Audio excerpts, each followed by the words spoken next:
प्रिय विद्यार्थी मित्रांनो, मी दीपाली कुलकर्णी देशमुख माझ्या विंग्स ऑफ फिजिक्स या चॅनलमध्ये आपलं सगळ्यांचं मनपूर्वक स्वागत करते।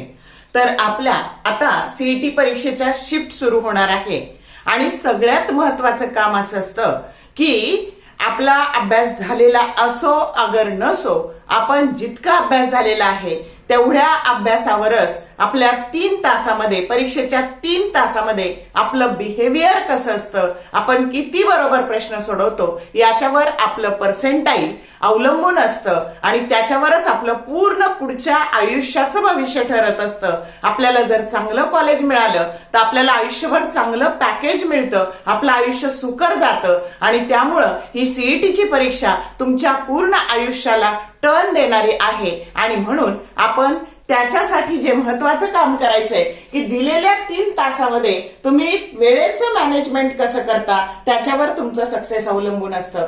तर बघा, तुम्ही घाबरलेले आहात, बऱ्याच जणांनी मॉक टेस्ट दिलेल्या नाहीत, डिरेक्टली ते परीक्षेलाच सामोरे जाणार आहेत आणि अशांसाठी आता तुम्हाला मी काही टिप्स आणि ट्रिक्स सांगणार आहे। त्या चुका मुलांकडून होतात आणि त्याने आपलं टेन्शन हे फक्त वाढतच जातं, तर त्या चुका तुम्ही टाळाव्यात म्हणून मी हा व्हिडिओ करते आहे। तर वेळ न घालवता आपण सुरू करूयात। तर आता बघा, तुम्हाला फिजिक्स आणि केमिस्ट्रीचा पेपर एकत्र येणार आहे, त्याच्यासाठी 90 मिनिटं टाइम असणार आहे, म्हणजे एकासाठी 45 मिनिट, 45 मिनिट फिजिक्सला आणि 45 मिनिट केमिस्ट्रीला।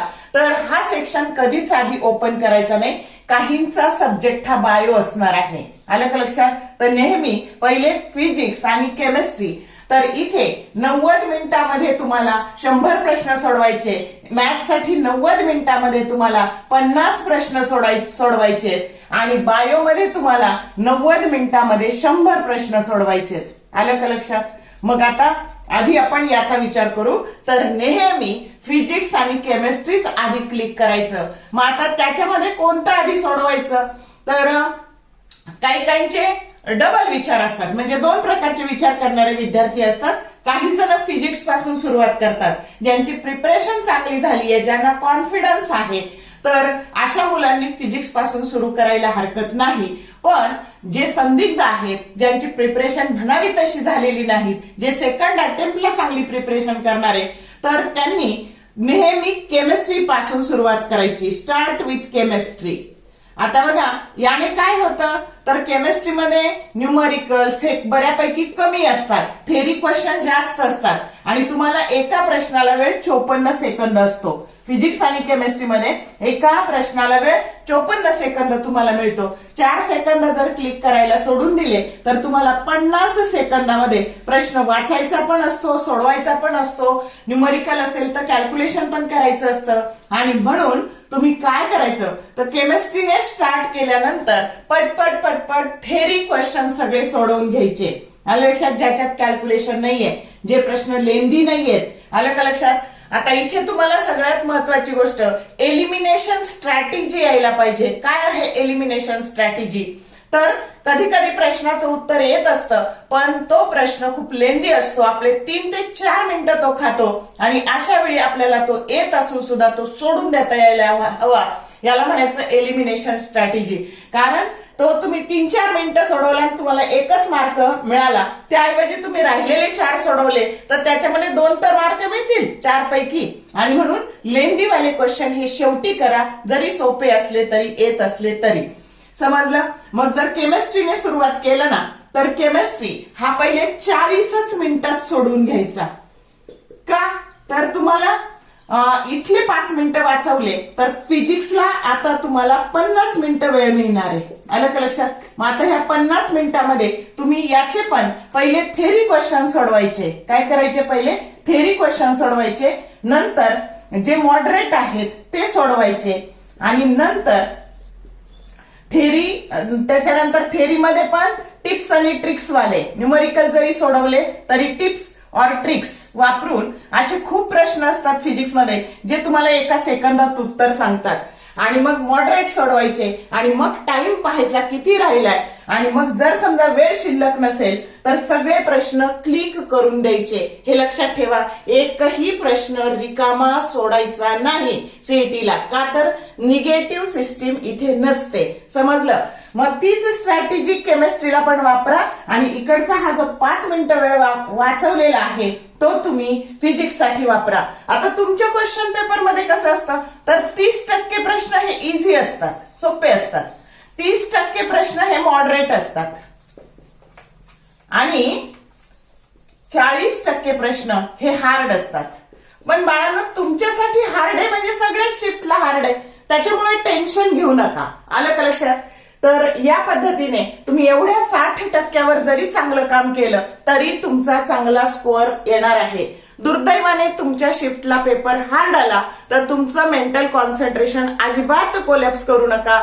का तर जर तो हार्ड आहे तर तो सगळ्यांसाठी हार्ड आहे. बऱ्याच वेळा हार्ड शिफ्ट पेपर हार्ड जरी आला त्या शिफ्टला तरी मुलांचं पर्सेंटाईल चांगलं येतं, कारण सगळ्यांसाठीच तो हार्ड असतो. आणि मग जर पेपर दुर्दैवाने हार्ड आला तर आपलं मेंटल कॉन्सन्ट्रेशन कोलॅप्स न होऊ देता आपल्याला चांगल्या प्रकारे पेपर अटेम्प्ट करता आला पाहिजे.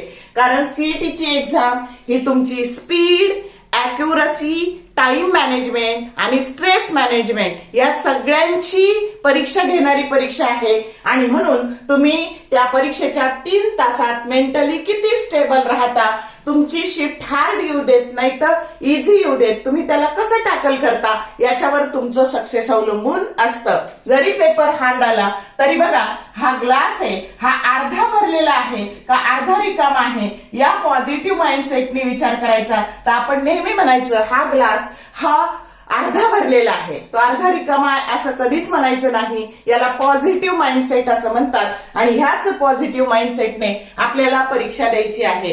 आता एमसीक्यू सोडवताना काय काय काळजी घ्यायची तर बघा आता एमसीक्यू सोडवताना बऱ्याचदा सगळ्यात आधी ऑप्शन पाहायचे. आपण घाईघाईत ऑप्शन पाहत नाही आणि म्हणून प्रश्न वाचल्यानंतर ऑप्शन पाहायचे. मग always see the option first. Option मधले 2 ऑप्शन हे जागेवर कट होत असतात बाळांनो, खूप प्रश्नांचं असं असतं. आणि मग राहिलेल्या 2 मध्ये आपल्याला चूज करायचं. त्याच्यानंतर बरेचदा कॉन्स्टंट तसेच ठेवलेले असतात. कधी कधी पाय तसाच ठेवलेला असतो, कधी कधी जी स्क्वेअर तसाच ठेवलेला असतो, कधी कधी 1/4πε0 हा तसाच ठेवलेला असतो. तर असे कॉन्स्टंट तिथं तसेच ठेवलेले असतात आणि आपण घाई या पायची किंमत टाकून देतो, जी स्क्वेअरची किंमत टाकून देतो, याची 9 × 10⁹ SI युनिट मधली किंमत टाकून देतो आणि सगळं झाल्यावर बघतो की बाबा रे आता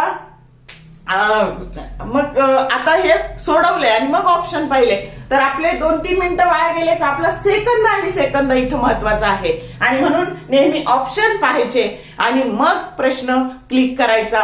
तर प्रश्न वाचल्यानंतर पहिले ऑप्शन पहा, जो कॉन्स्टंट तसाच ठेवलेला आहे तो तसाच ठेवा. आलं का लक्षात? आणि त्यामुळं आपला बराचसा वेळ वाचणार आहे. कळलं का? तसंच आता मॅथ्सला पण काय करायचं तर मॅथ्सला पण खूप सारे टिप्स आणि ट्रिक्स वाले प्रश्न असतात. मग आता साधारणतः 50 प्रश्नापैकी 30 ते 35 प्रश्न आपले बरोबर कसे येतील याच्या दृष्टीने मॅथ्सला प्रयत्न करा.